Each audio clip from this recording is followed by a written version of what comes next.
Je suis arrivé en avance, car je ne voulais croiser personne avant le début de la cérémonie.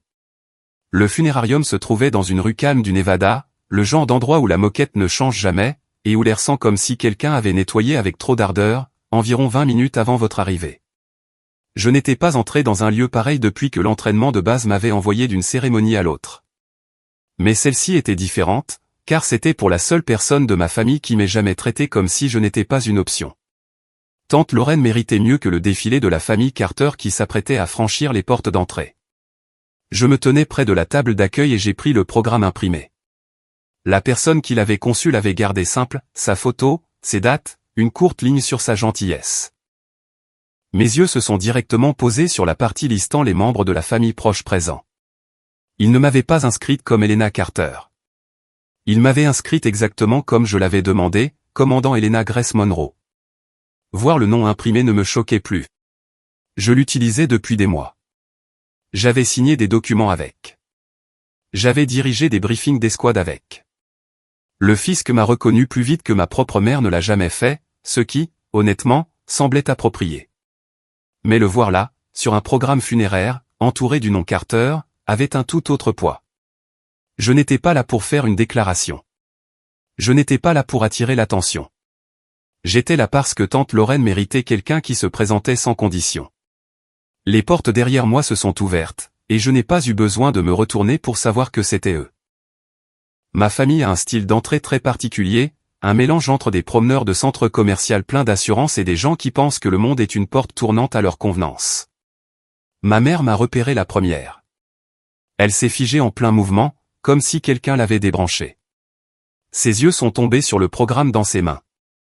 Elle a cligné des yeux une fois, 2 fois, puis a relevé la tête, me fixant comme on regarde une voiture qu'on jure avoir garée à un autre endroit. Tu as changé de nom. Sa voix n'était ni douce ni confuse. Elle avait ce ton sec et déçu, celui qu'elle réservait aux épiceries à court de son yaourt préféré. Mon père est arrivé derrière elle, plissant les yeux devant le programme comme si les mots pouvaient se réarranger s'il les fixait assez fort. Ma sœur, Méline, fut la dernière à entrer. Elle ne s'est pas figée. Elle n'a pas eu de hoquet de surprise. Elle n'a même pas eu l'air choquée. Elle avait l'air offensée, comme si j'avais personnellement organisé ses funérailles juste pour la contrarier.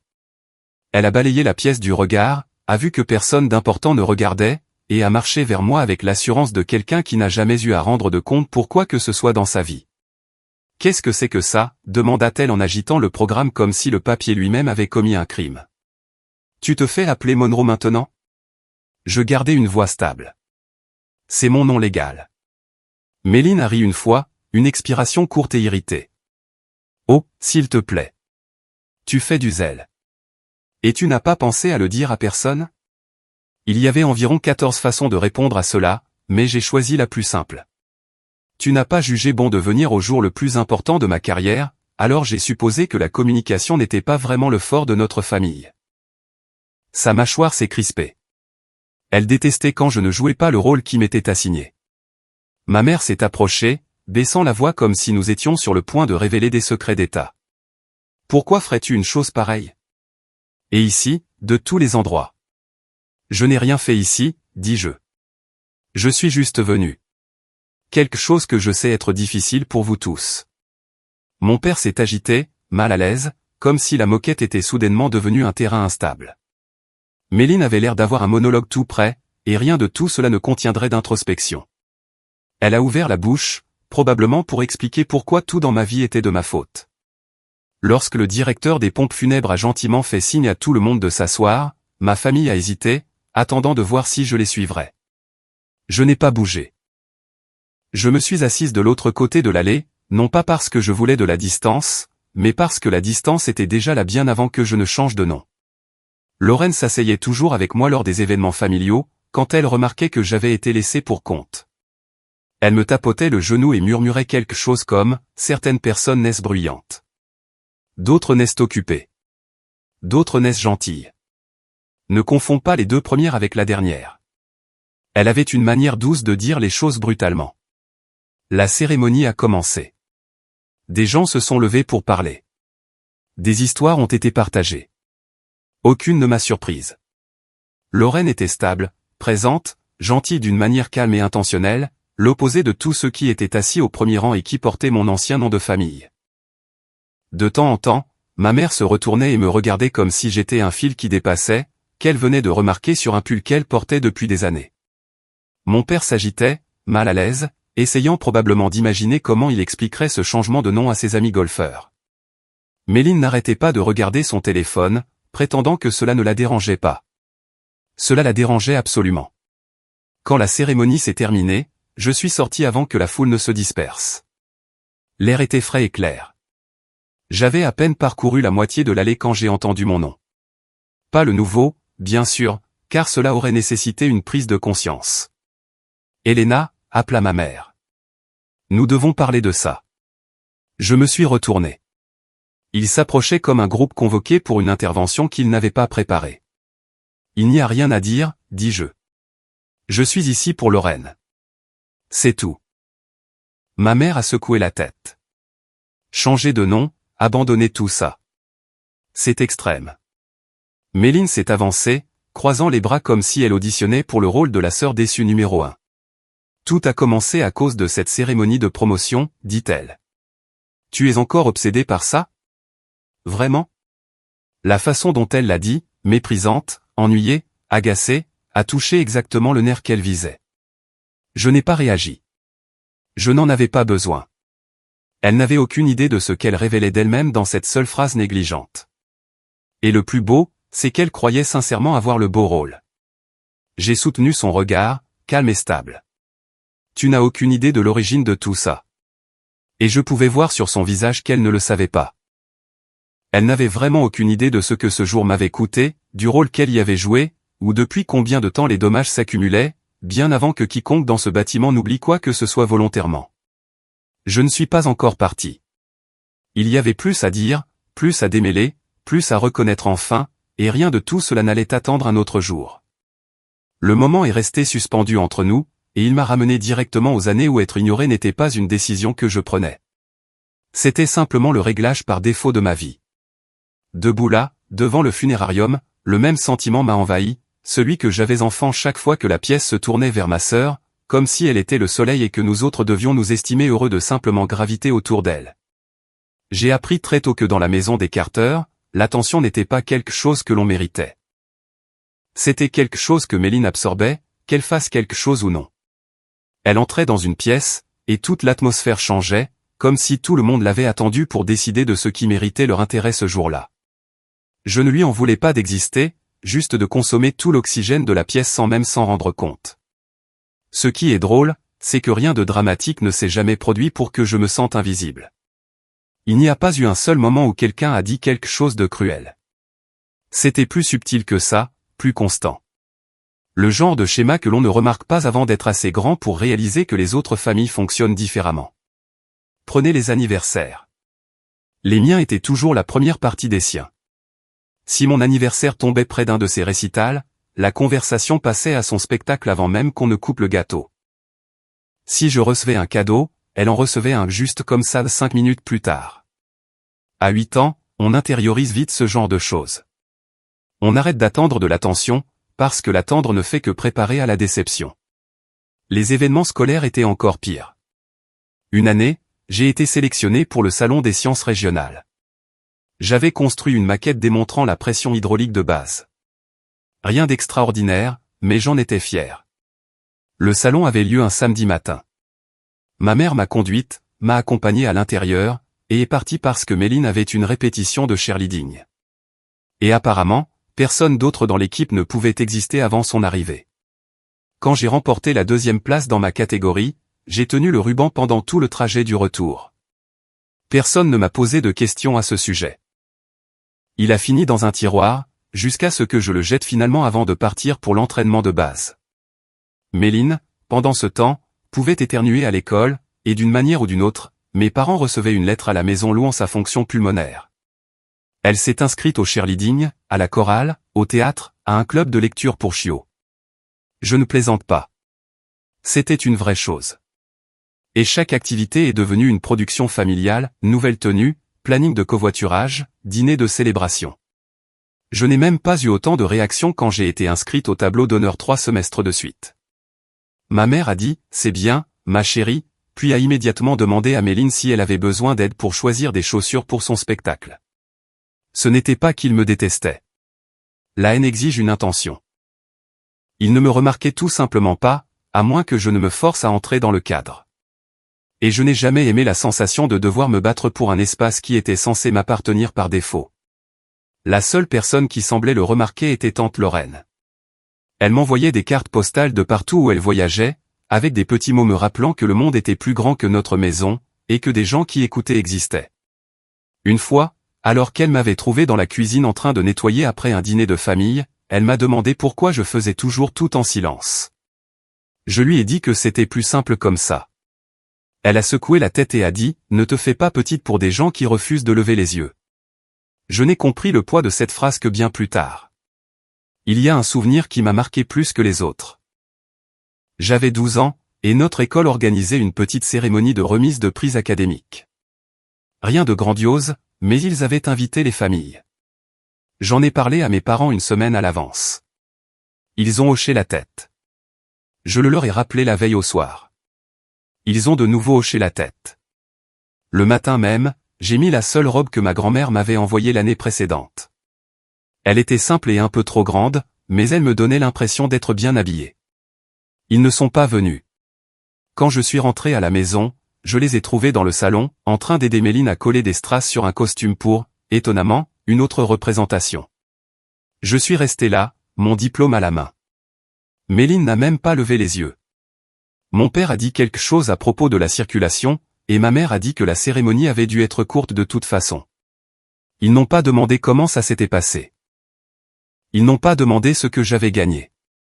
Ils n'ont remarqué le diplôme posé sur le comptoir que plusieurs jours plus tard. Et même là, ma mère a juste dit « Ah, oui. Ce truc. » J'ai beaucoup appris de ce moment. Surtout que l'absence fait plus de bruit que la présence ne le fera jamais. Au moment d'arriver au lycée, j'avais maîtrisé l'art d'être facile à vivre. Je me conduisais partout. Je préparais mes propres déjeuners, faisais mes propres projets, et postulais à des programmes dont personne dans ma famille ne pouvait citer le nom. Pendant que Méline et mes parents faisaient tourner leur vie autour de son dernier passe-temps, j'ai trouvé comment prendre le moins de place possible. C'était plus sûr, plus prévisible. Ce que les gens ne comprennent pas à propos du fait d'être invisible, c'est que ça ne se produit pas du jour au lendemain. On ne se réveille pas un matin en se disant « Je suppose que personne ne me voit ». C'est un effacement lent. On arrête d'attendre des éloges. On arrête d'attendre du soutien. On arrête d'attendre de la reconnaissance. Finalement, on n'attend plus rien du tout. Et c'est cette partie-là qui reste. Perdre espoir en silence, c'est toujours le perdre. Il y a eu des moments où j'ai pensé que ça pourrait peut-être changer. Quand j'ai eu mon permis d'apprenti conducteur, j'ai cru que mon père m'emmènerait conduire. Il ne l'a pas fait. Il était trop occupé à revoir les plannings de répétition avec Méline. Quand j'ai été admise en physique avancée, j'ai cru que ma mère pourrait s'en vanter à quelqu'un. Elle ne l'a pas fait. Mais elle a montré à tout le monde une vidéo de Méline chantant une demi-strophe lors d'un spectacle de l'école. Une performance tremblante et fausse est devenue, d'une manière ou d'une autre, un trésor familial. Je ne reproche pas à ma sœur d'être le centre de l'attention. Ce n'était pas sa faute. Ce qu'elle a fait de ce pouvoir plus tard, cependant, c'est une autre histoire. Mais dans ses premières années, elle n'était que l'enfant qui supposait toujours que les choses iraient dans son sens, parce qu'elle l'avait toujours fait. La différence entre nous était simple. Elle s'attendait à ce que les gens se présentent. Je n'attendais rien. Le fossé entre ces deux attentes est devenu l'histoire de nos vies. Et il m'a suivi bien après que j'ai quitté cette maison. Être debout devant le funérarium a ravivé tout cela, avec une clarté que je n'avais pas demandée. Ce n'était pas de la nostalgie. Ce n'était pas du désir. C'était plutôt comme reconnaître un vieux bleu qu'on avait oublié, jusqu'à ce que quelqu'un appuie sur l'endroit exact avec une précision parfaite. Je n'ai pas tressailli, mais le souvenir s'est installé avec le genre de précision que seule l'histoire familiale peut offrir. Je ne me suis pas éloigné d'eux à cause d'un seul événement. Je me suis éloigné parce qu'après des décennies à être traité comme une note de bas de page, j'ai finalement réalisé que je n'avais pas à continuer de jouer le rôle qu'ils m'avaient écrit.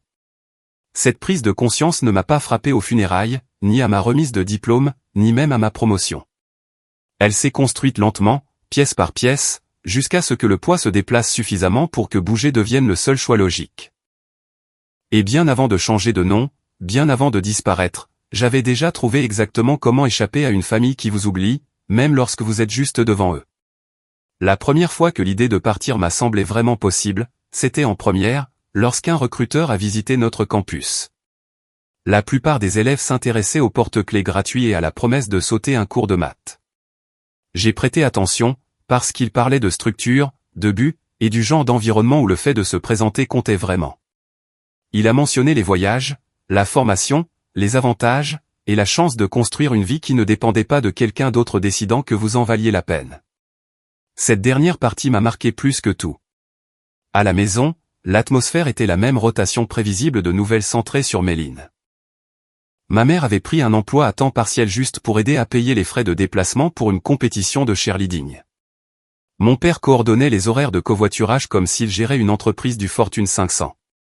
Pendant ce temps, j'essayais de trouver comment payer moi-même les frais d'inscription à l'université. Quand j'ai parlé de la brochure militaire au dîner, mes parents ont réagi comme si j'avais dit que je voulais devenir magicienne. Ma mère m'a demandé pourquoi je voudrais faire quelque chose de si extrême. Mon père a haussé les épaules et a dit, si c'est ce que tu veux, du même ton qu'il utilisait quand je suggérais de changer de marque de dentifrice. Méline a à peine levé les yeux de son téléphone. Toi, à l'armée, a-t-elle ricané, comme si la blague s'écrivait d'elle-même. Il faudrait que tu parles aux gens. J'ai laissé passer le commentaire, principalement parce que répondre aurait nécessité plus d'énergie qu'elle n'en valait à ce moment-là.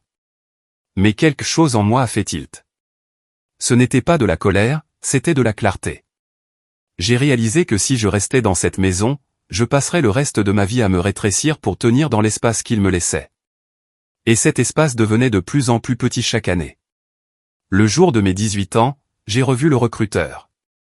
Il ne m'a pas fait de discours sur le patriotisme ou l'héritage. Il a simplement exposé les faits, garantie d'emploi, formation technique, aide aux frais de scolarité, logement. C'était la chose la plus proche d'une feuille de route que j'ai jamais vue. J'ai signé les premiers papiers la semaine suivante. Mes parents ne s'y sont pas opposés, mais ils ne m'ont pas soutenu non plus. Ma mère a demandé combien de temps durait l'entraînement de base. Mon père a demandé si je serais à la maison pour Noël. Méline a demandé si elle pouvait avoir ma chambre quand je partirais. Ce qu'il y a avec le départ pour l'entraînement de base, c'est que tout le monde en parle comme d'un énorme événement émotionnel. Pour certaines familles, c'est probablement le cas. Pour la mienne, le trajet jusqu'à l'aéroport ressemblait à déposer quelqu'un à un rendez-vous chez le dentiste.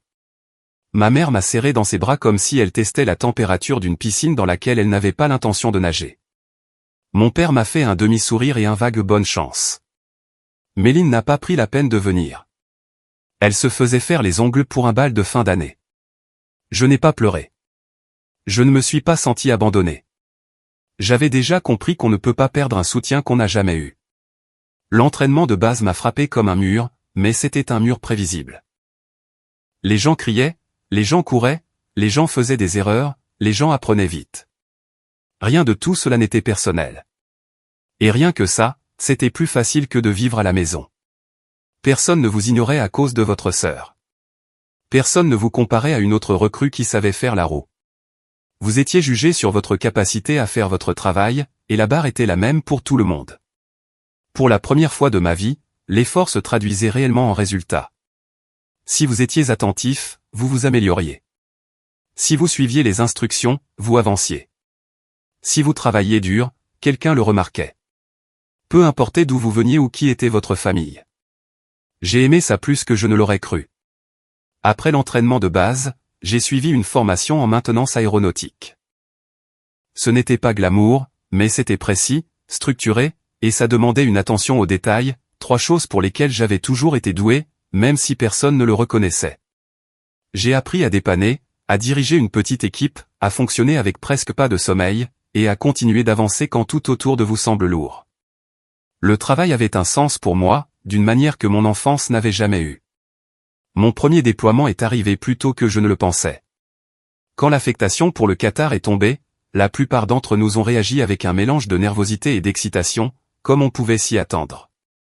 Mes parents ont réagi avec une légère inquiétude, seulement après que je leur ai dit que je serais parti pendant des mois. Ma mère a demandé quel temps il fallait attendre là-bas. Mon père a demandé si je pouvais appeler en vidéo le dimanche. Aucun des deux n'a demandé si j'avais peur, si j'étais prête, ou si j'étais fière. Méline n'a rien demandé. Elle a juste envoyé un texto disant « Ne meurs pas, lol », suivi de 2 émojis qu'elle trouvait drôles. Le déploiement en lui-même n'a pas été dramatique. C'était de longues journées, des nuits encore plus longues, et beaucoup de travail que personne en dehors du métier ne comprendrait jamais vraiment. Mais être à l'étranger donnait l'impression que tout ce qui se passait à la maison appartenait à une autre chronologie. La distance ne faisait pas mal. Elle soulageait quelque chose dont je ne savais pas que j'avais besoin d'être soulagé. Je me suis fait des amis, de vrais amis, des gens qui ne savaient rien de la maisonnée Carter. Il y avait Rachel, qui arrivait à se plaindre de tout et à être quand même douée dans son travail. Il y avait Tyler, le genre de gars qui faisait des blagues même quand la situation n'avait rien de drôle. Ils sont devenus ce que j'ai eu de plus proche de frères et sœurs, ce qui est ironique, étant donné que celle à qui j'étais réellement apparenté se souvenait à peine de mon existence, sauf si elle avait besoin de quelque chose. Quand Tyler est mort dans un accident d'entraînement, c'est la première fois que la perte m'a frappé d'une manière dont je ne pouvais pas me détacher. Il n'était pas juste un autre nom. C'était quelqu'un avec qui je travaillais, avec qui je plaisantais, en qui j'avais confiance. Sa mort n'a pas été héroïque ou cinématographique. Elle a été soudaine, brutale, réelle, et pour la première fois, j'ai compris à quel point tout le système était vraiment fragile. Je ne l'ai pas dit à mes parents tout de suite. Quand je l'ai fait, ma mère a dit qu'elle était désolée et a demandé si j'avais envoyé une carte d'anniversaire à Méline. Mon père m'a dit de tenir le coup. Méline n'a pas répondu du tout. Je me souviens d'avoir fixé mon téléphone, réalisant que les personnes qui auraient dû compter ne comptaient pas, et que les personnes qui comptaient vraiment ne pouvaient pas être remplacées. Quand mon déploiement s'est terminé, je suis revenu changer, d'une manière que je n'ai pas essayé d'expliquer. On ne peut pas résumer des mois de stress, de perte et de responsabilité à des gens qui pensent que la plus grande crise de leur semaine est de manquer de lait d'amande. J'ai été promu capitaine peu de temps après et j'ai annoncé la nouvelle à la maison. Ma mère a répondu par « C'est bien, ma chérie ». Mon père a envoyé un pouce levé. Méline a écrit « Félicitations ». Je suppose que c'est arrivé exactement comme tout ce qui venait d'eux, plat, distant, comme si je rendais compte de la vie de quelqu'un d'autre. À ce moment-là, la distance entre nous n'était pas émotionnelle. Elle était logique. Chaque pas que je faisais loin de cette maison avait un sens. Chaque accomplissement que j'obtenais par moi-même semblait plus propre, sans leurs empreintes dessus. Je n'en étais pas en colère. La colère demande de l'énergie, et j'avais appris à garder la mienne pour les choses qui comptaient. L'armée de l'air n'a pas réparé mon enfance. Elle ne m'a rien fait oublier. Ce qu'elle a fait, c'est me montrer que je n'étais pas la personne que ma famille avait décidé que j'étais. Je pouvais diriger. Je pouvais endurer. Je pouvais réussir sans que personne ne m'acclame, peut-être même surtout sans que personne ne m'acclame.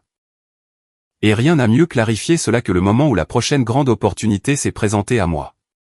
La promotion qui prouverait, une fois pour toutes, si ma famille m'avait jamais vraiment vu, ou si elle était simplement passée à côté sans s'en rendre compte. Les résultats du tableau de promotion sont arrivés un mardi matin, le genre de journée où tout semble routinier, jusqu'à ce que soudain, ça ne le soit plus.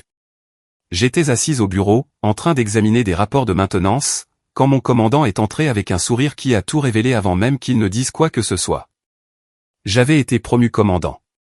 Ce n'était pas une surprise, pas exactement. Mais ça m'a quand même frappé d'une manière différente de toutes les autres promotions.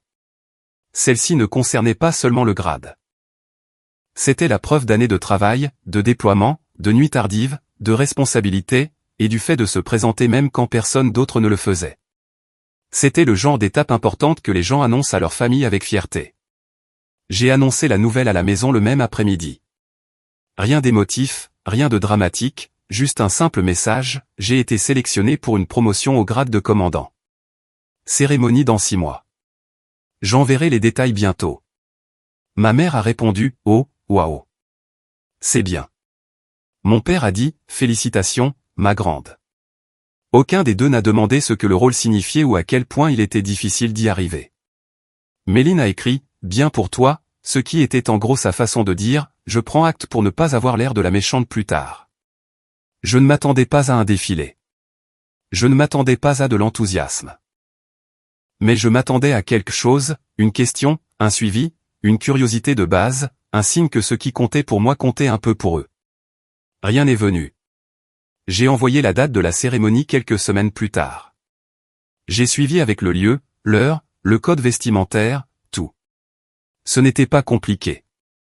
Se présenter, s'asseoir sur une chaise, applaudir quand mon nom est appelé, manger le gâteau après. Ce n'était pas un mariage. Ce n'était pas un marathon.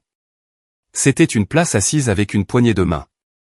Ils avaient réussi à assister à d'innombrables spectacles, récitals et soirées de remise de prix pour Méline, qui nécessitaient plus de coordination logistique et de travail émotionnel que toute ma carrière réunie. Se présenter pour moi ne semblait pas être une barre très haute, mais la tension a commencé à monter dès que Méline a réalisé que cet événement ne tournait pas autour d'elle.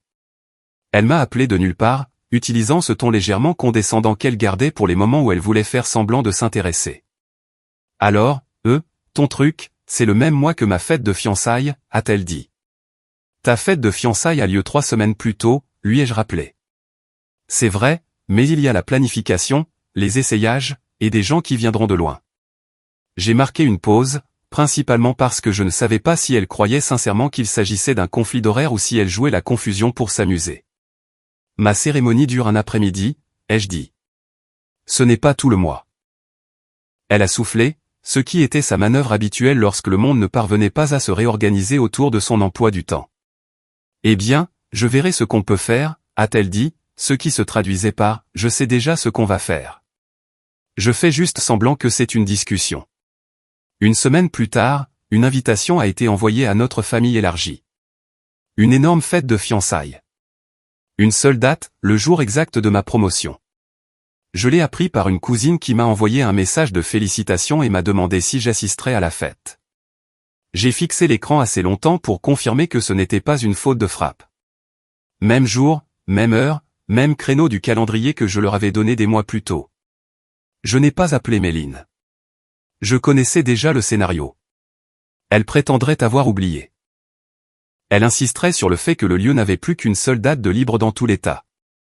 Elle sous-entendrait que les cérémonies militaires ont lieu tout le temps, comme si les promotions au grade de commandant étaient disponibles sur une carte de fidélité après 9 vidanges. Mes parents n'ont pas appelé non plus. Ils ont simplement répondu positivement à son événement, en silence. Je n'étais pas en colère, pas au sens explosif du terme. C'était plutôt comme regarder quelqu'un casser quelque chose qui vous appartient au ralenti, en vous regardant droit dans les yeux, puis en faisant semblant d'être surpris de voir les morceaux par terre. Le message n'était pas subtil. Il n'était même pas personnel. C'est ainsi que les choses avaient toujours fonctionné. Méline prenait une décision, et mes parents la suivaient. J'étais un bruit de fond. Rachel a remarqué le changement dans mon humeur quelques jours plus tard.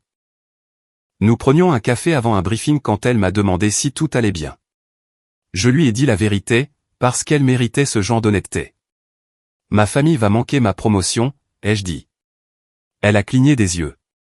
Manquer, genre, accidentellement? Non, ai-je dit, exprès. Ils vont à la fête de ma sœur à la place. La fête qu'elle a programmée à ta date? Oui. Elle m'a regardé, puis a secoué la tête. Ta sœur a l'air d'être à un dysfonctionnement près de jouer dans sa propre émission de télé-réalité. J'ai ri, mais ce n'était pas vraiment drôle. Surtout parce que c'était trop exact. Mon commandant, le colonel Brox, m'a demandé si ma famille venait. Je n'ai pas menti. J'ai juste dit que le voyage pourrait ne pas être possible pour eux. Il a hoché la tête, de la manière dont les gens hochent la tête quand ils comprennent plus que ce que vous êtes prêt à dire à voix haute. S'il y avait une chose que l'armée m'avait apprise, c'était comment continuer d'avancer, avec ou sans public. À l'approche de la cérémonie, les rappels de ma famille sont devenus plus absurdes. Ma mère a appelé pour demander s'il y aurait à manger. Quand j'ai dit oui, elle a soupiré comme si cela compliquait les choses. Mon père a demandé s'il devait apporter quelque chose, comme si les promotions étaient des repas à partage. Méline ne m'a pas contacté du tout. Elle était trop occupée à publier sur son parfait parcours de fiançailles et sa célébration unique dans une vie, des phrases qu'elle répétait si souvent que j'étais convaincu qu'elle les répétait devant le miroir. La veille de ma promotion, j'ai vérifié mon téléphone une dernière fois. Pas de message, pas de changement de plan, pas de V, on s'est arrangé. Ils avaient fait leur choix, et ils ne le considéraient même pas comme un choix. Ils supposaient que je comprendrais. Il supposait que je m'adapterais. Il supposait que je serais bien, seul dans une salle pleine de gens dont les familles remarquaient réellement leurs accomplissements. Le lendemain matin, j'ai enfilé mon uniforme et j'ai ajusté l'insigne une dernière fois. Je me suis regardé dans le miroir et je n'ai pas vu quelqu'un d'abandonné ou de négligé. J'ai vu quelqu'un qui avait tout construit à partir de zéro, sans applaudissements, sans soutien, sans le filet de sécurité que tout le monde tenait pour acquis. Un drame familial ne devient pas une histoire de vengeance à cause d'une seule trahison dramatique. Cela se produit lorsque de petites choses s'accumulent suffisamment pour que la dernière pièce s'emboîte avec une clarté parfaite. Méline n'a pas saboté ma promotion parce qu'elle me détestait. Elle l'a sabotée parce qu'elle n'a jamais pensé que j'étais quelqu'un qui méritait d'être une priorité. Et mes parents étaient d'accord par défaut, ce en quoi ils étaient très doués. Rien de cette matinée ne m'a surprise. Pas vraiment. Ce qui m'a prise au dépourvu, c'est le calme que je ressentais. La décision qu'ils avaient prise était si prévisible qu'elle semblait presque répétée. Et s'il y a une chose que le fait d'être la sœur invisible vous apprend, c'est comment cesser d'attendre un rebondissement qui ne viendra pas. J'ai quitté ma caserne et je me suis dirigé vers la salle de cérémonie sans vérifier à nouveau mon téléphone. Cela ne servait à rien. Je savais déjà exactement qui serait dans le public et qui ne le serait pas.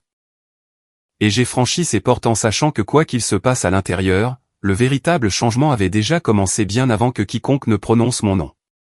Entrer dans la salle de promotion était presque surréaliste, principalement parce que tout le monde semblait tout droit sorti d'une publicité de recrutement. Les familles affluaient avec des fleurs, des ballons, des appareils photos, des pancartes faites maison, et le genre de tenue coordonnée que les gens portent quand ils apprécient réellement d'être vus ensemble. Chaque rangée comptait des groupes de parents, de frères et sœurs, de conjoints, d'enfants qui rebondissaient sur leurs sièges comme des balles en caoutchouc survoltées. La pièce bourdonnait de cette sorte d'excitation qui vient de la fierté partagée. Puis il y avait ma rangée, nette, vide, parfaitement intacte, comme si personne n'avait jamais eu l'intention de s'y asseoir. Je ne m'y suis pas attardé. On apprend à passer devant une chaise vide de la même manière qu'on passe à côté de chaque fois que quelqu'un oublie quelque chose d'important à votre sujet. On le remarque, mais on ne s'arrête pas pour ça. Le colonel Brox m'a fait un bref signe de tête quand je suis entré. Il n'était pas du genre trop sentimental, mais même lui a eu un subtil mouvement de recul en voyant les sièges vides derrière mon carton nominatif. Il n'a rien dit, ce que j'ai apprécié. Un chef moins compétent aurait essayé de combler le silence avec de la sympathie. Brox comprenait le pouvoir de se taire au bon moment. La cérémonie a commencé à l'heure. Le maître de cérémonie a prononcé les remarques d'ouverture habituelles, réalisation, responsabilité du leadership, attente envers les officiers accédant à des grades supérieurs.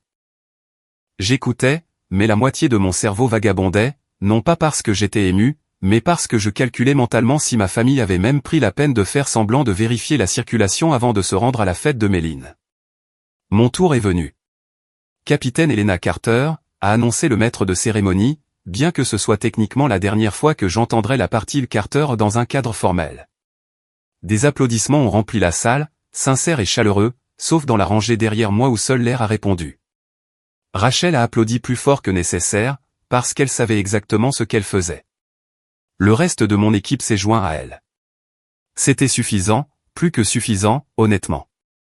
Je me suis avancé, j'ai serré des mains, et je me suis tenu au garde-à-vous pendant que le colonel Brox épinglait la feuille de chêne dorée sur mon uniforme. L'insigne était petit mais symbolique, des années d'efforts distillés en un morceau de métal qui représentait la confiance, la responsabilité, et un changement très réel dans ce que les gens attendaient de moi. Brox s'est penché discrètement en finissant d'attacher l'épingle. « Vous l'avez mérité », a-t-il dit. Ne laissez personne minimiser cela. Ce n'était pas un moment de film dramatique. C'était simple, direct, et exactement le genre de reconnaissance qui touche plus profondément parce qu'elle n'en fait pas trop. Le photographe a pris des photos. Les gens ont de nouveau applaudi. J'ai souri de la manière dont les officiers sourient quand ils savent que des caméras sont pointées sur eux. J'ai jeté un dernier regard vers les sièges vides, non pas pour chercher quelqu'un, mais juste pour confirmer la réalité. Certaines vérités sont plus vives lorsqu'elles sont visuelles. Après la cérémonie, tout le monde s'est réuni pour un rafraîchissement. Les familles prenaient des photos sous la bannière de la base. Les parents serraient leurs enfants dans leurs bras comme s'ils les avaient personnellement portés pendant l'entraînement de base. Je me tenais avec mon équipe, car c'était ce que j'avais de plus proche d'une famille là-bas. Rachel a passé un bras sur mon épaule. Tu as l'air de quelqu'un qui aurait besoin de 3 biscuits et d'une bière, a-t-elle dit. Ils ne servent pas de bière à ce genre d'événement. C'est pour ça que j'ai dit 3 biscuits. Ça s'appelle s'adapter. Elle m'a tendu une assiette avant que je puisse protester. Alors que j'essayais de décider si les macarons à la noix de coco comptaient comme un soutien émotionnel, un autre officier s'est approché. Ses parents étaient en pleine séance photo derrière lui, portant tous deux des t-shirts assortis avec son visage dessus. Pas de famille aujourd'hui, a-t-il demandé nonchalamment, non pas d'un air apitoyé, mais plutôt dans l'esprit de j'essaie de faire la conversation. Non, ai-je dit. Ils avaient un conflit d'horaire. Il a hoché la tête comme si c'était tout à fait normal. Eh bien, félicitations quand même. Vous avez assuré. Les gens n'arrêtaient pas de venir me serrer la main, prendre des photos, et poser des questions sur ma prochaine affectation. Chaque interaction confirmait ce que je soupçonnais depuis des années, le soutien est facile à trouver quand les gens veulent vraiment le montrer. Au moment où je retournais à mon dortoir, mon téléphone a vibré avec une notification, un message de ma mère. Je savais déjà ce qu'il dirait avant de l'ouvrir. Quelque chose de bref, de poli, de destiné à paraître encourageant si quelqu'un parcourait la conversation plus tard. Félicitations pour ta cérémonie aujourd'hui. Nous aurions aimé être là, mais le lieu de la fête de Méline ne pouvait pas changer la date. J'espère que c'était quand même spécial. Quand même spécial ? Comme si la présence de votre seule famille proche était une garniture, pas un ingrédient. Je n'ai pas répondu. Je n'en avais pas besoin. Leur choix était clair. Et pour une fois, je n'avais pas envie de l'adoucir avec des excuses en leur nom. Quelques minutes plus tard, une autre vibration. Cette fois, de Méline. Désolé d'avoir manqué ton truc. Maman a dit que tu étais jolie, cependant. La fête de fiançailles était incroyable. Tout le monde est venu. Bisous, Méline. Bien sûr, tout le monde est venu. Son monde remplissait toujours les sièges. J'ai posé mon téléphone face contre la table et j'ai fixé l'uniforme suspendu dans mon casier. La feuille de chêne dorée brillait sous la lumière du plafond. Elle semblait méritée, juste, détachée de la marque Carter. C'est à ce moment-là que le changement s'est produit. Pas un déclic dramatique, pas une explosion de colère, juste une reconnaissance calme et maîtrisée que je ne leur devais pas des tentatives de connexion infinie. Ils avaient choisi leurs priorités. Je pouvais aussi choisir les miennes. J'ai rangé mes notes, j'ai redressé la pièce, et je me suis assise un instant. Il n'y avait pas de rage, pas de crise, pas d'effondrement cinématographique, juste de la clarté, une compréhension nette et précise de ce qui allait suivre et pourquoi cela ne me faisait plus peur. Si une famille peut oublier volontairement votre plus grande étape, alors les abandonner n'est pas un abandon.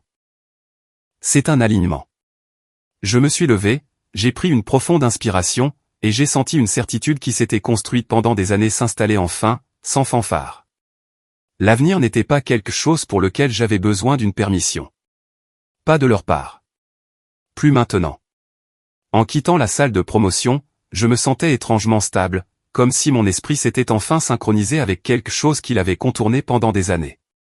Rien de dramatique ne s'est produit après la cérémonie, pas de crise, pas de décision impulsive, pas de messages vocaux en colère, juste une longue marche de retour vers ma chambre, et la confirmation silencieuse que le lien qui m'avait tenu à ma famille s'était suffisamment usé pour se rompre sans faire de bruit. J'ai retiré mon uniforme, je l'ai suspendu soigneusement, comme on nous l'apprend, et je me suis assise à mon bureau. La pièce était silencieuse, à l'exception du bourdonnement du système de ventilation, prévisible et contrôlé. J'aimais ça dans l'armée.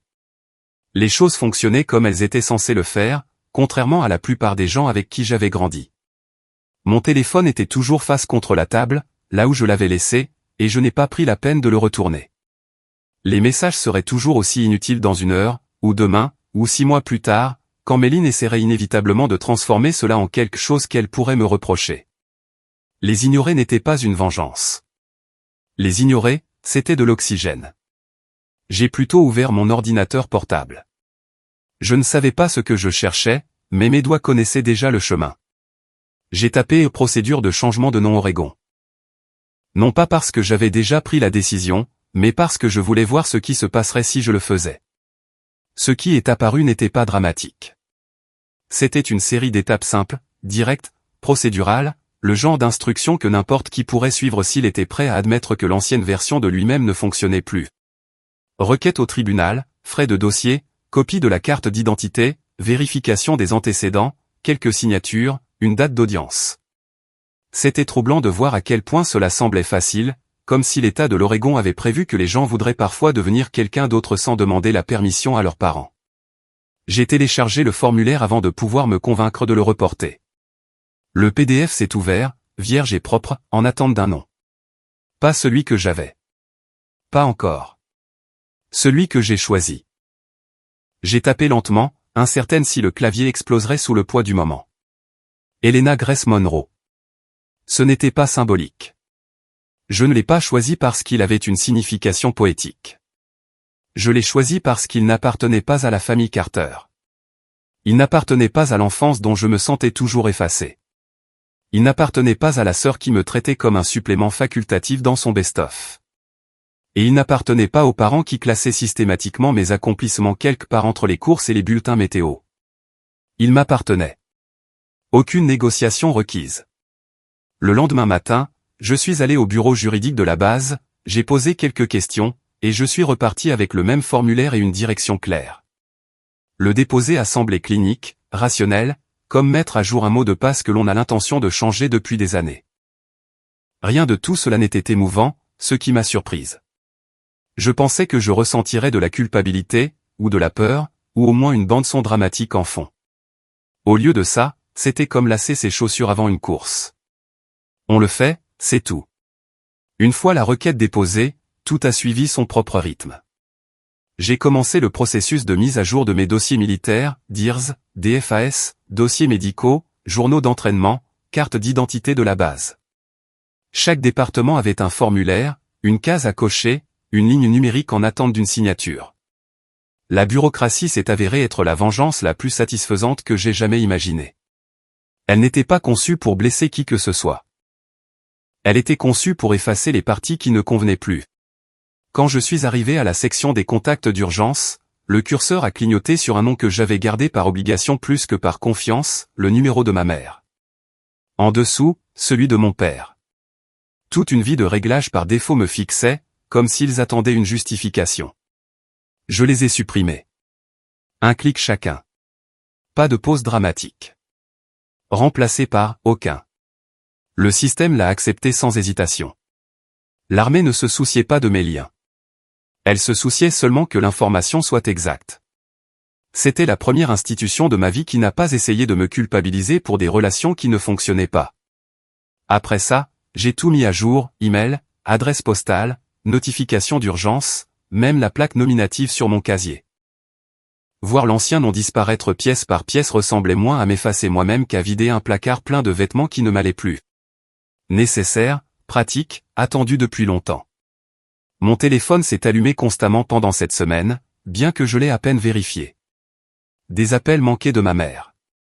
Des messages vocaux qui commençaient poliment et glissaient vers la culpabilité. Des textos de mon père me demandant pourquoi j'étais distante, comme si la distance n'avait pas été la norme de notre relation depuis des décennies. De Méline, il n'y avait que 2 messages. Le premier était « Tu es en colère qu'on ne soit pas venu ?» Le second est arrivé des heures plus tard « Tu es ridicule ».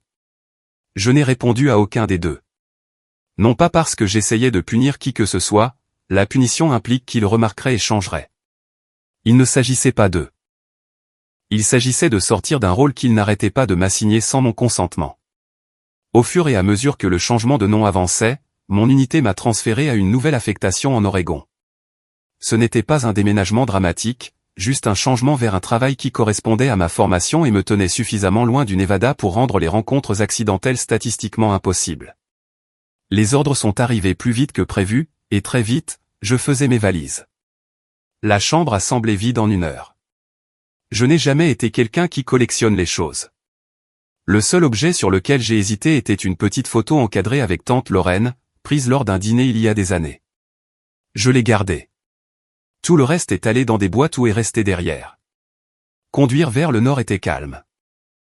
Rien de lourd, rien de dramatique, juste de longues étendues d'autoroute et la prise de conscience que la distance physique n'était pas ce qui me séparait de ma famille. J'étais parti émotionnellement bien avant que ma voiture ne franchisse la frontière de l'État. Quand je suis arrivé à Portland, le bureau du logement m'a remis les clés d'un petit appartement. Pas impressionnant, pas luxueux, mais c'était le mien. Chaque boîte que je portais à l'intérieur semblait plus légère qu'elle n'aurait dû, comme si le poids avait été laissé derrière, quelque part autour du kilomètre 423. J'ai posé la photo de Lorraine sur le comptoir et je me suis préparé une tasse de café rapide. Pas de cérémonie, pas de grand moment, juste une soirée tranquille dans un espace qui ne contenait aucune attente, sauf celle que j'avais choisi d'y apporter. La ville à l'extérieur était inconnue, mais elle ne m'oppressait pas comme la maison le faisait autrefois. La mise à jour de la requête est arrivée quelques jours plus tard. Changement de nom approuvé. J'ai tenu le papier, net et officiel, avec le sceau de l'État imprimé en bas. Ce n'était pas une déclaration ou une rébellion. C'était une confirmation, la reconnaissance que je n'avais pas besoin du nom Carter pour justifier mon existence. Je n'avais pas besoin de continuer à jouer la sœur invisible pour des gens qui ne levaient jamais les yeux assez longtemps pour me voir. Plier le document et le glisser dans un tiroir ressemblait à la fin d'une tâche, pas à la fermeture d'un chapitre. Rien ne s'est terminé. Rien n'a commencé. Les choses se sont simplement alignées, d'une manière qu'elles n'avaient jamais fait auparavant. Et une fois cet alignement en place, chaque étape suivante avait plus de sens que la précédente. Le premier véritable test pour savoir si je pensais ce que j'avais écrit sur tous ces formulaires est arrivé le jour où j'ai rallumé mon ancien téléphone. Je ne l'ai allumé que parce que j'avais besoin de transférer des codes d'authentification, pas par nostalgie. L'écran s'est allumé comme une machine à sous, vibrant sans arrêt sous le poids des appels manqués et des messages. 83 appels de ma mère, des dizaines de mon père, une poignée de Méline, chacun probablement envoyé depuis la supériorité morale qu'elle s'était construite à partir de rien. Je n'ai ouvert aucun message vocal. Je n'en avais pas besoin. Les aperçus seuls me disaient tout ce que je savais déjà. Où es-tu? Ce n'est pas drôle. Il faut qu'on parle. Tu ne peux pas juste disparaître. Rappelle-nous tout de suite. Ne fais pas de bêtises. Il ressemblait moins à des gens inquiets pour mon bien-être qu'à des clients mécontents que le magasin est fermé plus tôt. C'était impressionnant, d'une manière détachée.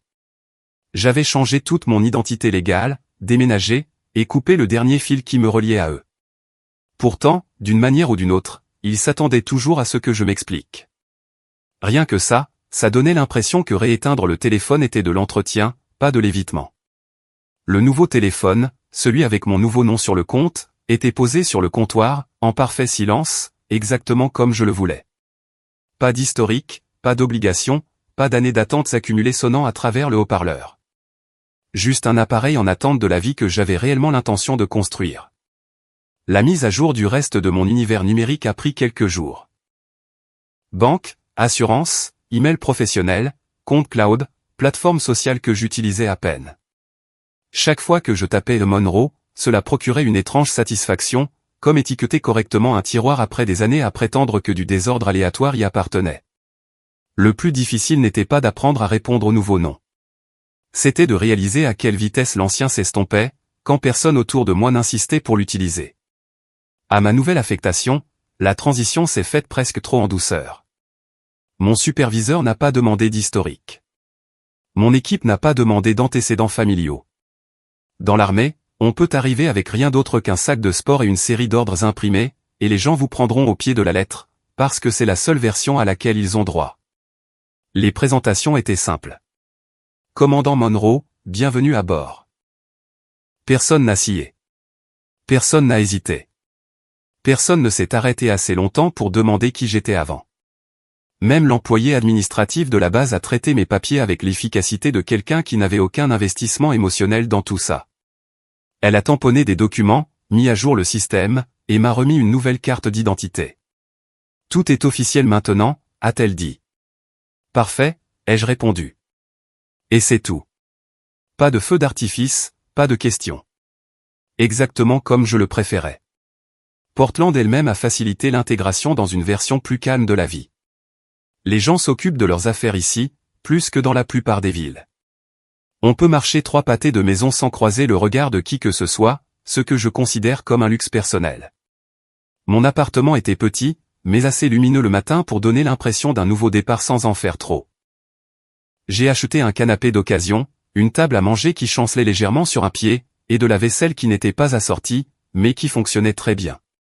L'ensemble donnait l'impression de quelqu'un qui recommençait à zéro, intentionnellement, pas dramatiquement. Le seul objet personnel qui se démarquait était la photo de tante Lorraine que je gardais sur mon bureau. Sur la photo, elle riait de quelque chose que j'avais dit pendant le dîner. Et même si je ne me souvenais pas de la blague, je me souvenais du sentiment, quelqu'un qui écoutait vraiment. Les jours se sont installés dans un rythme régulier. Briefing, examen de maintenance, paperasse, course sur le sentier près de la base. Ma nouvelle équipe s'est rapidement acclimatée. Ils appréciaient que je ne microgère pas et que je ne prétende pas tout savoir. En retour, ils ne se mêlaient pas de ma vie, ce qui semblait un juste échange. Quand quelqu'un a fini par me demander si j'avais des frères et sœurs, j'ai dit oui. Quand ils ont demandé comment elle était, j'ai dit bruyante, et ils ont ri parce que ça sonnait comme une blague. Je ne les ai pas corrigés. De temps en temps, je recevais une notification des RH quand quelqu'un tentait d'accéder à mes anciens dossiers. Le système signalait chaque tentative comme une relation non vérifiée, la bloquait, et envoyait une alerte générique à ma nouvelle adresse email professionnelle. Les messages disaient toujours la même chose, le contact d'urgence n'a pas pu être authentifié. Cette phrase seule avait plus de justesse émotionnelle que tout ce que ma famille m'ait jamais dit en grandissant. Ma concierge m'a aussi appelé une fois. Votre famille essaie de nous joindre pour une adresse de réexpédition, a-t-elle dit. Ne la leur donnez pas, ai-je dit. Oh, croyez-moi, nous ne donnons rien sans consentement. Elle avait l'air amusée, comme si elle avait déjà vu ce genre de situation plus d'une fois.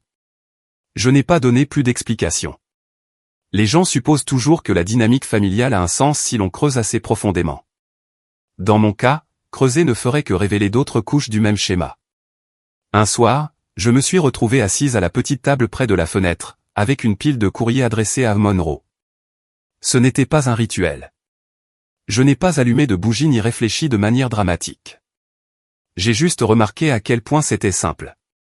Pas de correction interne, pas de note mentale à ajuster. Le nom me convenait sans effort. Il appartenait à la personne qui s'était présentée pour moi, pas à celle qui ne l'avait pas fait. La partie la plus étrange n'était pas la nouveauté. C'était l'absence de conflit.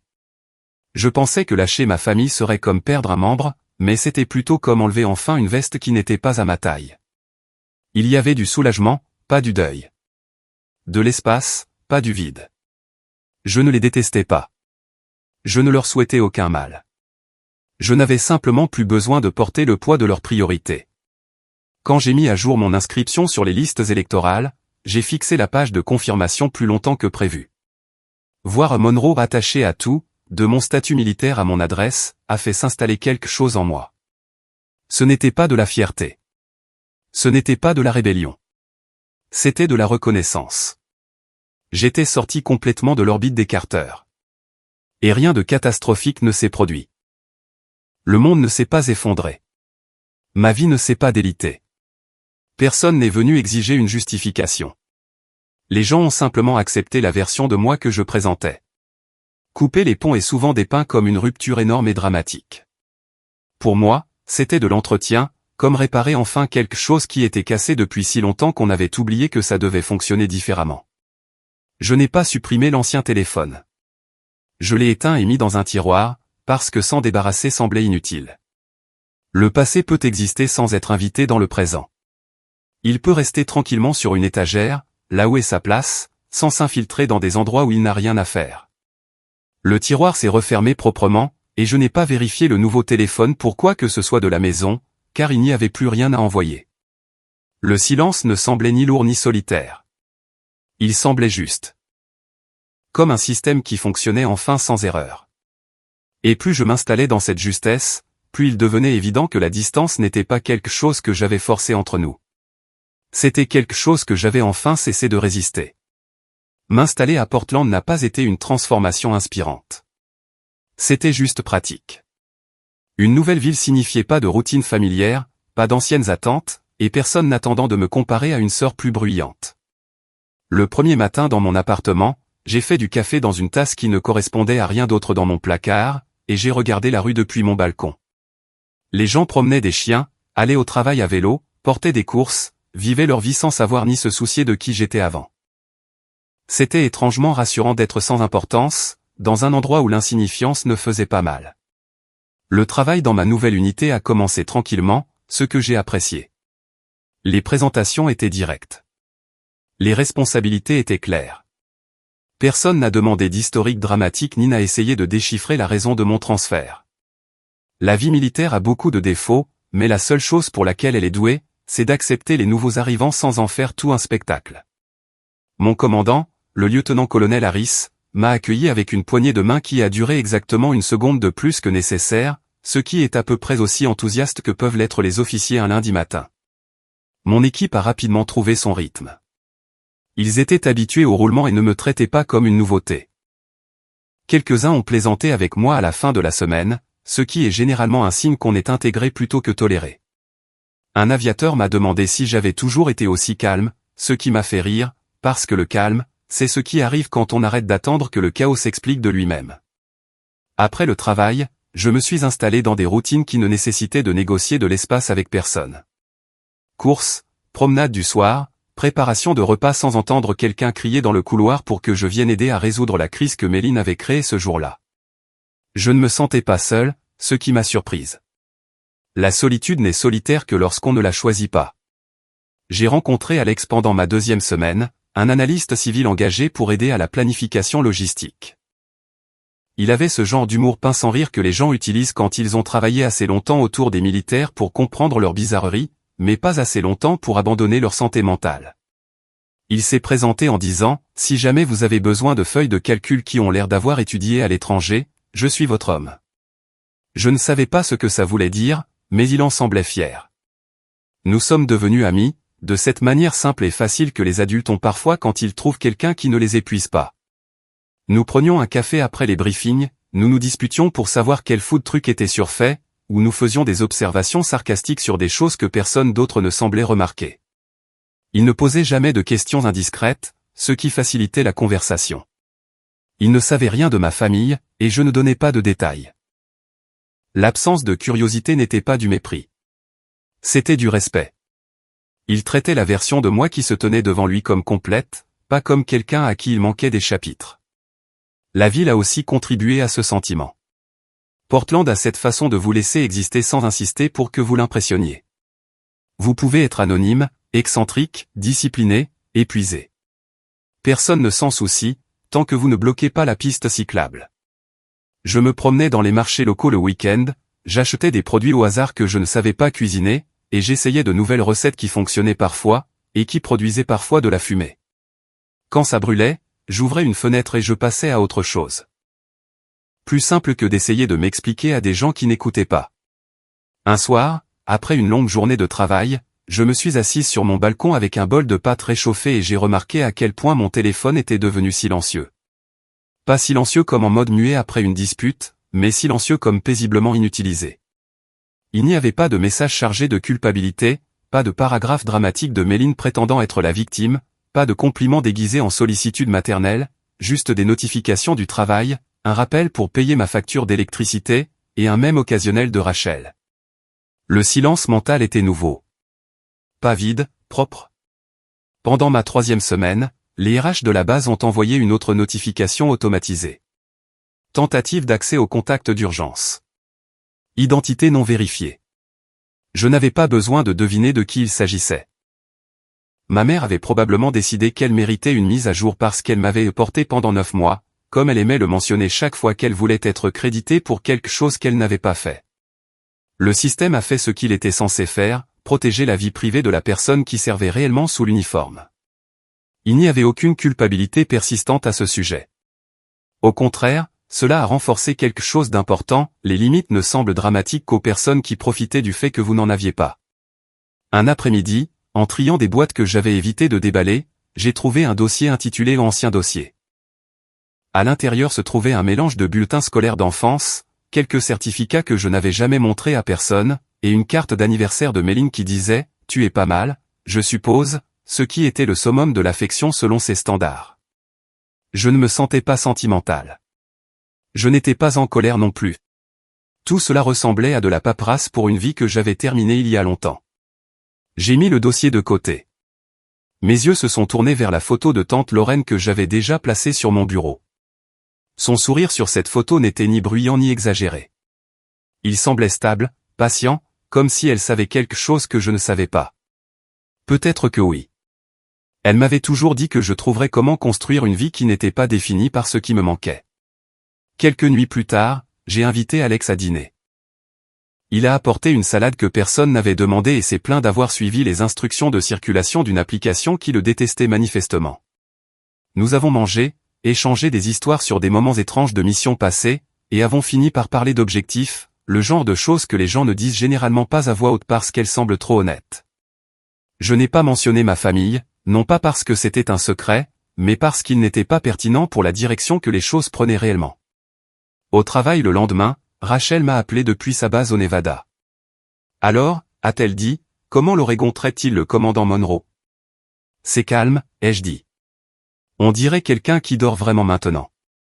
C'est le cas, ai-je dit. C'est bizarre. Elle m'a taquiné en disant que j'étais devenu émotionnellement stable, ce qui, selon elle, était inhabituel pour quelqu'un en uniforme. Je lui ai dit de s'occuper de ses affaires, ce qui ne l'a fait que rire plus fort. C'était agréable, simple, normal d'une manière que ma vie avait rarement été en grandissant. Les jours se sont fondus en quelque chose de confortable, un travail stable, des routines prévisibles, des amitiés bâties sur un intérêt mutuel réel plutôt que sur une proximité obligatoire. Pas de culpabilité, pas de manipulation, pas de commentaires passifs-agressifs déguisés en liens familiaux. Et au milieu de toute cette normalité, sans aucun avertissement ni signal dramatique, quelque chose a changé, juste assez pour que je regarde à deux fois. Ce n'était pas de la tension. Ce n'était pas de la peur. C'était de la reconnaissance, comme si mon esprit rattrapait le fait que j'avais construit une vie selon mes propres termes, et qu'elle ne s'était pas effondrée sous moi. Ce soir calme, quand mon téléphone a vibré avec un numéro inconnu, je n'ai pas ressenti de crainte. Je n'ai pas ressenti d'anticipation. Je l'ai juste décroché parce qu'il sonnait, pas parce qu'il avait un quelconque pouvoir sur moi. Le numéro inconnu s'est avéré être un hôpital du Nevada. L'infirmière a parlé d'un ton calme et exercé, le genre de ton que les gens utilisent quand ils ont de mauvaises nouvelles à annoncer, selon un script.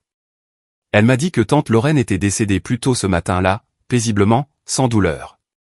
Je l'ai remerciée, j'ai raccroché, et je suis restée assise, immobile, un peu plus longtemps que prévu. La perdre n'a pas été un choc. Elle avait été en traitement, par intermittence, pendant des mois. Mais savoir qu'elle était partie a laissé un vide qui ne venait pas seulement du deuil. Il venait aussi de la gratitude. Elle avait été la seule personne de ma famille à s'être jamais présentée sans condition.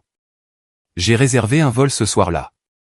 Non pas parce que je voulais voir qui que ce soit d'autre, mais parce qu'elle méritait d'être honorée par quelqu'un qui comprenait vraiment ce qu'elle représentait. Retourner au Nevada était différent cette fois. Pas d'anxiété, pas de crainte, plutôt comme retourner dans un endroit qui avait compté, mais qui avait depuis longtemps cessé d'avoir une quelconque emprise sur qui j'étais. Le funérarium ressemblait exactement à tous les funérariums où j'étais allé, c'est-à-dire inconfortablement neutre, comme si le deuil avait été aseptisé en une palette de couleurs. Je suis de nouveau arrivé en avance. J'arrive toujours en avance. Arriver en retard, c'est quelque chose qu'on apprend quand on s'attend à ce que les autres vous attendent. Arriver en avance, c'est ce qu'on fait quand on a appris à ne compter sur personne. Le programme qu'on m'a remis indiquait mon nom correctement, commandant Helena Grace Monroe, pas Carter. Pas d'astérisque expliquant le changement, juste le nom que j'avais choisi pour moi-même, imprimé proprement sous famille proche. J'ai passé mon pouce sur le bord du papier, non pas par sentimentalisme, mais par certitude. Voir le nouveau nom associé à un événement familial, c'était comme regarder deux chronologies distinctes se croiser sans se battre. Mes parents sont entrés les premiers. Ma mère m'a repéré avant même que je ne me retourne. Elle s'est de nouveau figée. Même expression, même inspiration raide, même incrédulité que j'ai menée à bien quelque chose que j'avais dit que je ferais. Mon père se tenait à côté d'elle, rigide dans un costume qu'il ne portait probablement qu'au mariage et aux rendez-vous fiscaux. Ils ne se sont pas dirigés vers moi. Ils ont hésité, comme si s'approcher nécessitait une stratégie. Méline est arrivée un moment plus tard, se comportant comme l'invité d'honneur d'une fête qu'elle n'avait pas prévue, mais qu'elle avait bien l'intention de dominer.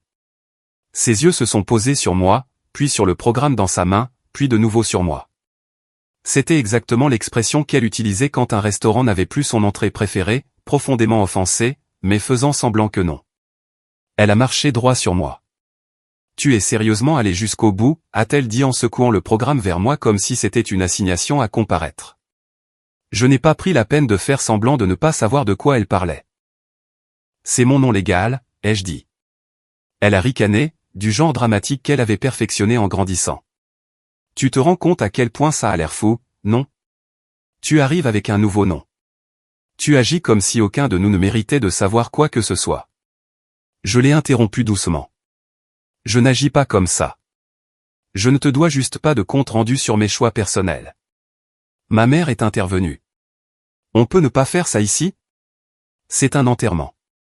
Alors arrêtez de m'en parler, ai-je dit. Ce n'est pas moi qui ai commencé cette conversation. Cela l'a fait taire assez longtemps pour que nous puissions entrer dans la chapelle. Je me suis de nouveau assis seul, non par rébellion, mais parce que la distance était déjà là. Ils ont pris leur place au premier rang, regroupés comme une petite unité soudée. Je me suis assise plusieurs rangs derrière, assez près pour entendre la cérémonie, mais assez loin pour respirer. L'officiant a parlé de la gentillesse de Lorraine, de sa fiabilité, de sa force tranquille. Il a mentionné comment elle essayait toujours d'atteindre les personnes qui se sentaient négligées. Ma mère s'est tamponnée les yeux comme si c'était elle que Lorraine avait toujours soutenue, ce qui m'a presque fait lever les yeux au ciel, mais j'ai gardé un visage impassible. Un enterrement n'était pas l'endroit pour commencer à noter les performances des gens. Quand la cérémonie s'est terminée, tout le monde s'est dirigé vers la sortie, dans ce lent et silencieux remue-ménage typique des funérailles.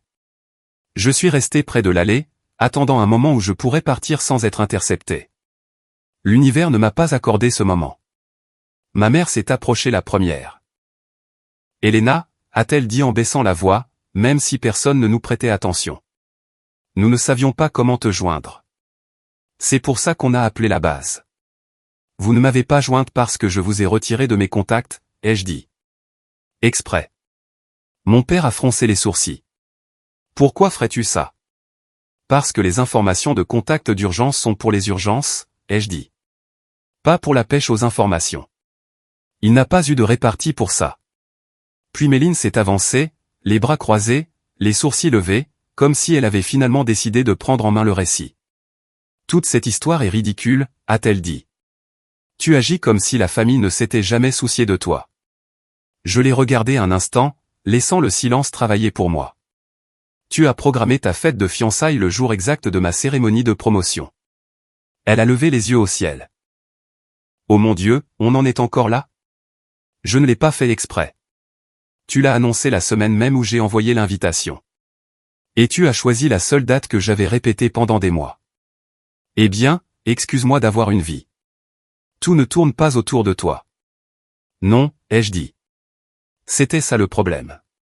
Jamais rien ne l'a fait. Sa mâchoire s'est crispée, et pour une fois, sa confiance a vacillé. Ma mère est de nouveau intervenue. On a fait une erreur. On n'a pas réalisé que ça comptait autant pour toi. J'ai laissé échapper un souffle qui n'était pas tout à fait un rire. Vous n'avez pas réalisé qu'une promotion militaire comptait? Vous vous entendez? Mon père a marmonné quelque chose sur un malentendu, ce qui était son passe-temps. Chaque fois que la responsabilité menaçait d'entrer dans la pièce. Méline a de nouveau pointé le programme. Et ce changement de nom?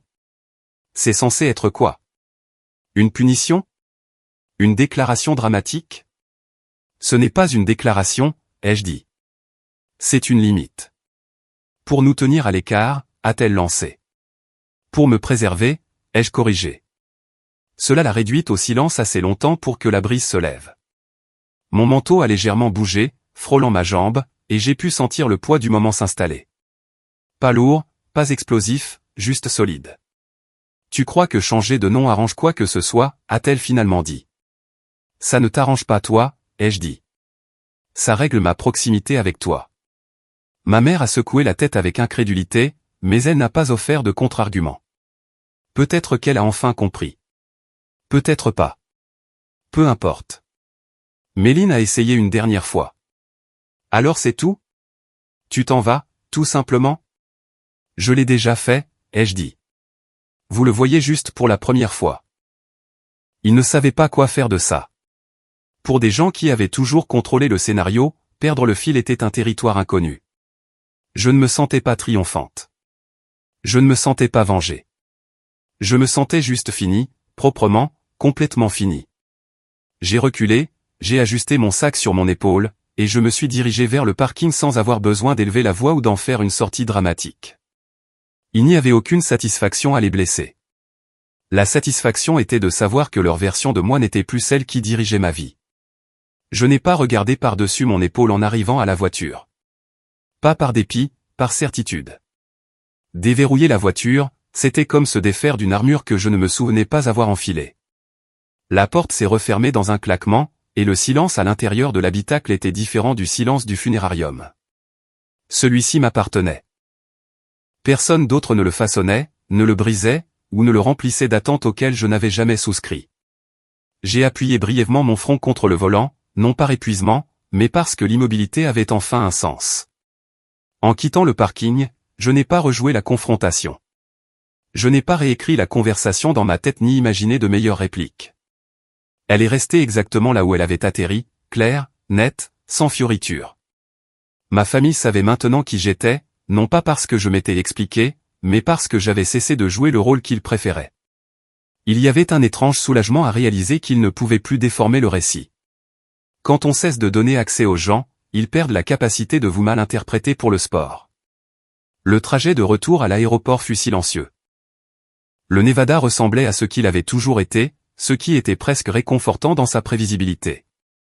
Centres commerciaux, stations-service, grand ciel, étendue désertique. Rien n'avait changé, sauf ma relation avec l'endroit. Ce n'était plus l'arrière-plan de tous mes souvenirs d'enfance. C'était juste de la géographie, un point sur une carte qui ne définissait rien d'autre que l'endroit où je dormais autrefois. Au terminal, personne ne m'a demandé pourquoi je voyageais seul. Personne n'a regardé mon billet en s'attendant à une histoire. Le personnel de la compagnie aérienne m'a traité avec la même efficacité neutre qu'ils accordaient à tout le monde, ce qui était mieux que toute tentative de sympathie. J'ai trouvé mon siège, j'ai rangé mon sac, et je me suis penché en arrière pendant que l'avion roulait. Pour la première fois depuis des années, je ne pensais pas à la prochaine explication requise. Je ne me préparais pas à ce que quelqu'un commente mes choix ou minimise quelque chose d'important pour moi. Il n'y avait plus rien à justifier. Atterrir à Portland, c'était comme retourner dans un endroit calibré à ma fréquence. La température était plus fraîche, l'air plus chargé d'humidité, et le ciel semblait avoir 3 idées météorologiques différentes en même temps. Familier, imparfait, gérable. J'ai pris mon sac, je suis allé au parking, et je suis rentré à mon appartement sans trop réfléchir. La routine peut être sa propre forme de guérison, quand on a passé des années entouré d'un chaos déguisé en normalité. À l'intérieur, l'appartement semblait plus petit que dans mon souvenir, mais dans le bon sens, contenu, personnel. La photo encadrée de Lorraine était sur le bureau, exactement là où je l'avais laissée, légèrement tournée vers la fenêtre. J'ai enlevé ma veste, je l'ai accrochée sur une chaise, et je suis resté là un instant. Non par confusion ou hésitation, mais parce que pour une fois dans ma vie, il n'y avait rien qui se profilait derrière la prochaine étape. Je me suis fait un thé, parce que le café semblait trop fort pour le soir, et je me suis assise sur le balcon pendant que la ville fredonnait de sa voix basse et régulière. Des gens promenaient des chiens, portaient des courses, se disputaient gentiment pour des places de parking. Rien de tout cela n'avait quoi que ce soit à voir avec moi, et c'est précisément ce que j'aimais. Il y a une certaine liberté à vivre quelque part où l'on n'attend pas de performance.